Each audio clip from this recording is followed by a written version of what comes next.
Di man ang pisik-pisik sang uling mga kamibon no. Grabe man pisik-pisik sang inihaw nga baboy mga kamibon no. Pero di naman ang mual ni Tuto. Mual-mual man niya basang baboy oh. Hindi na pagpadugayon pa.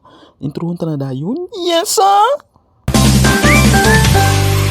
Good day mga kamibon. For today's video, mayong gabi gali mga kamibon. Kag subong gali nga gabi, masugbat ta baboy mga kamibon. Baligi marinit ko na ni sa mga kamibon sa 6 million hours. Takatuwa, wow. Yes ah! Kagari ng mga kamibon. Gibutang ko ng parilyahan. Kag isalang ko na dayon ang baboy mga kamibon.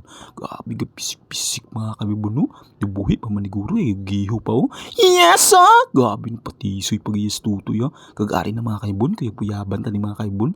Doon nagkuyag bala mga kaibon sa imong nga misis pag brand out bala mga kaibon kaya mo na pagpalangga nimo dapat kuyaban mo gini para magmaayo imo sinugba nga baboy bo sweet to aw yes sir.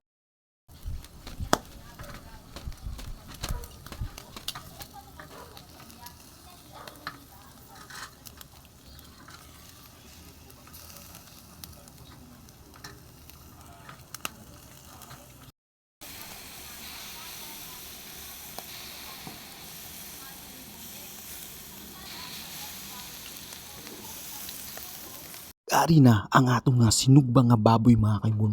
Baligi gulot-gulot na nagali sa akong nga misis mga kaibon para pag kaon bala mga kaibon rikta na lang dayon tulong takatong di pag-usapon ba. Yes ah! Kag bago ta magpakal sa mga kaibon, di ta gyapon magkalipat sa pagpasalamat sa Ginoo sa grasyang gihatag niya sa aton buong kag sug kabakod sa atong pag-ubra taglaw adlaw kag sa atong pag-vlog. Hindi na magkalipat mga kaibon bago kumain maghugas ng kamay para iwas ang germs. Ano pang ginahulat mga kaibon? Pakal sa mga kaibon. Yes ah!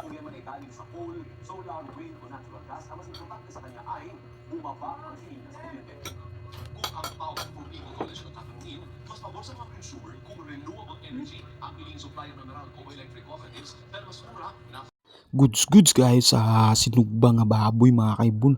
Grabe po tang timplada pag marinit bala mga kaibon. Di bala na magnamit kay 6 million hours takatuwaw. Yes ah! Kag diri na lang kutob ang atong video mga kaibon. Halong kamo mga kamibon na. Salamat naman sa pila ka minuto sa pagtanaw sa akong video mga kaibon. See you sa next video mga kaibon. Yes ah!